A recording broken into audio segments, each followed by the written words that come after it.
those winter cereal crops. So when we're looking at frost seeding clover, what kind of conditions are we looking for?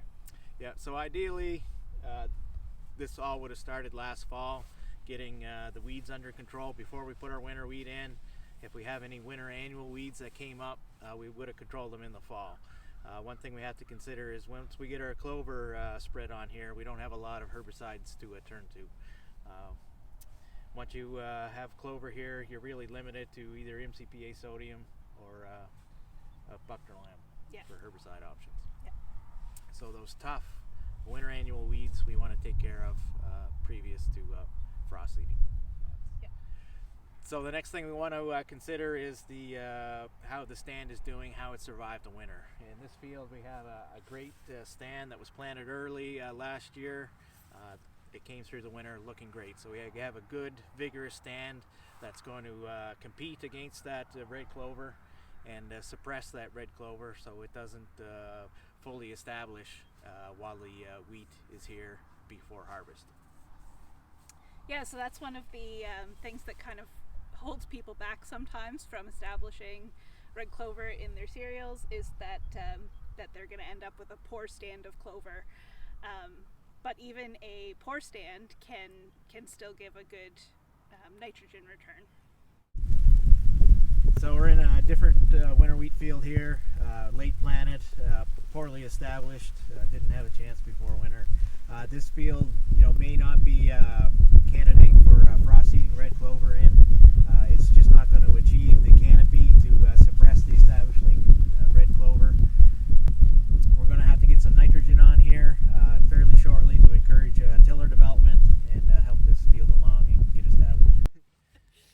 So when you're looking at purchasing your seed, you got certified and you got common. Yeah.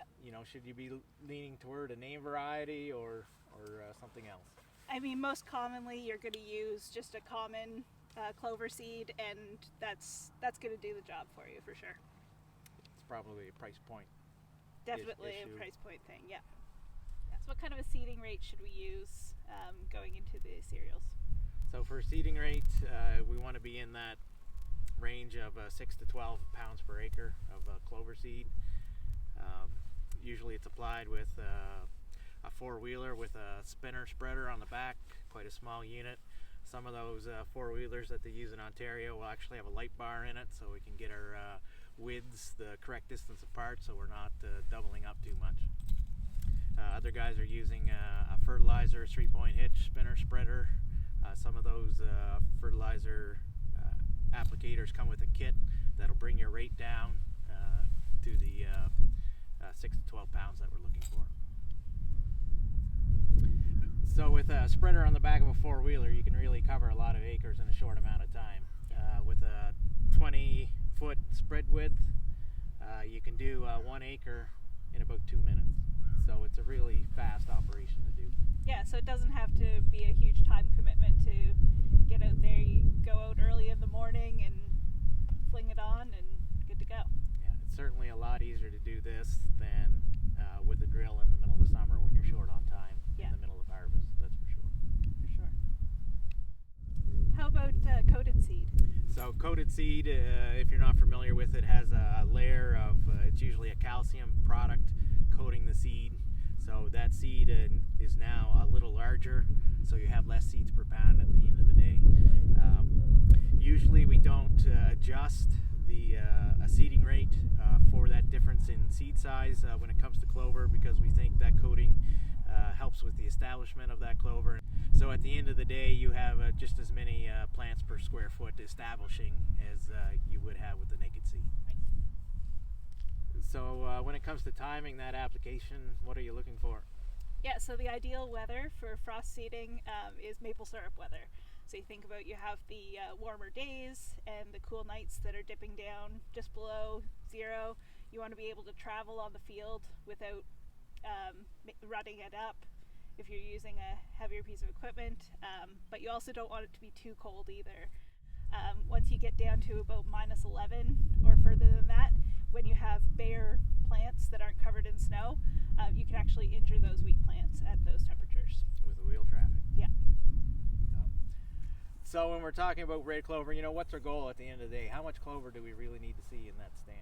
So what you want to see is about one stem per square foot, and that should be enough to give you that nitrogen credit and really benefit the next crop. So that's really not a lot of plants come fall. No, it's not. And it'll fill in a lot once the grain comes off. Then it'll really take off, and that's where you see that growth and that benefit of the clover coming through. Yeah. So when you roll through with your combine, you're not going to see a full stand of clover. No.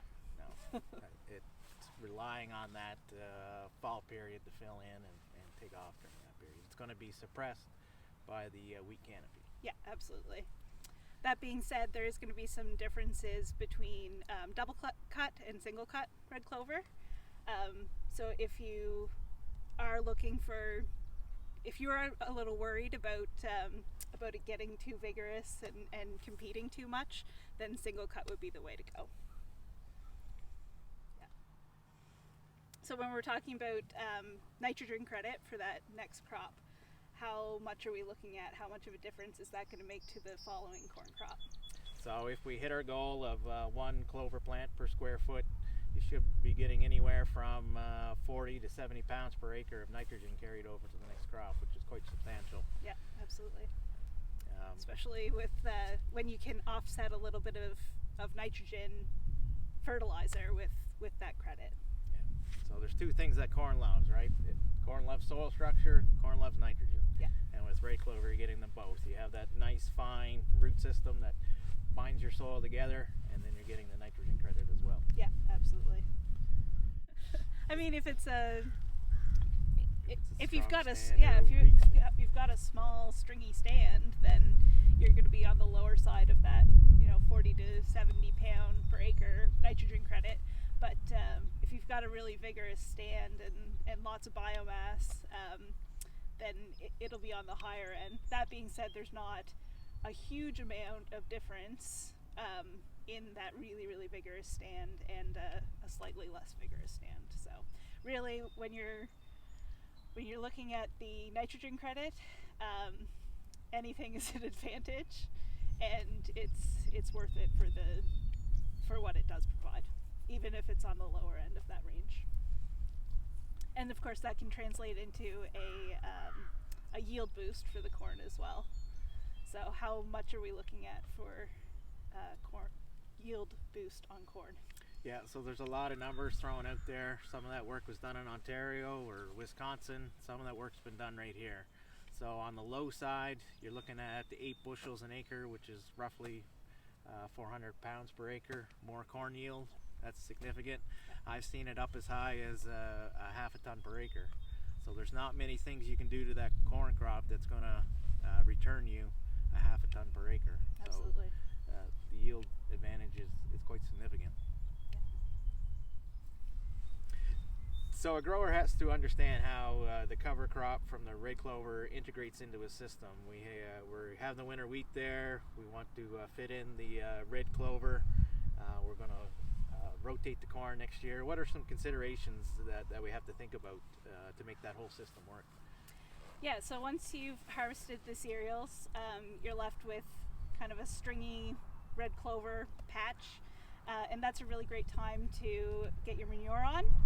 And so the clover and any volunteer wheat that happens to be there is really going to be able to take advantage of that manure and all the nutrients in it. And then if you're doing strip tillage going into corn, which is a really great practice, because you're going to be able to pull that strip right then, and it's going to incorporate that manure into the strip. So you're going to minimize volatilization and really make the most of that, what's going to be your seed bed for your corn that following year. So when we pull those strips, we're going to eliminate some of that clover within that strip, but we still have lots of clover outside of that strip. With the nutrients there, that clover is really going to take off through late summer. When you get into early fall, that September-October period, we typically see a lot of the energy from that plant moving back down into the root system. So we get a lot of proliferation of roots during that time. we want to make sure we take advantage of that time period to get the maximum amount of roots we can on that clover. Yeah, absolutely. So in a year where nitrogen prices are really high, anything that you can do to take advantage of the resources that you have, or take advantage of what's in the soil and what you can carry over to that next crop is a great idea. So Caitlin, where can somebody find more resources on frost seeding winter wheat or other cover crop species? Yeah, so we have some really great Perennia resources. The Field Crops podcast, Outstanding in the Field, has an episode on seeding red clover into winter wheat, so that would be a good option. We also have a whole series about cover crops on our YouTube channel, so you can check out the Perennia website, www.perennia.ca, or go to YouTube and just type in NS Perennia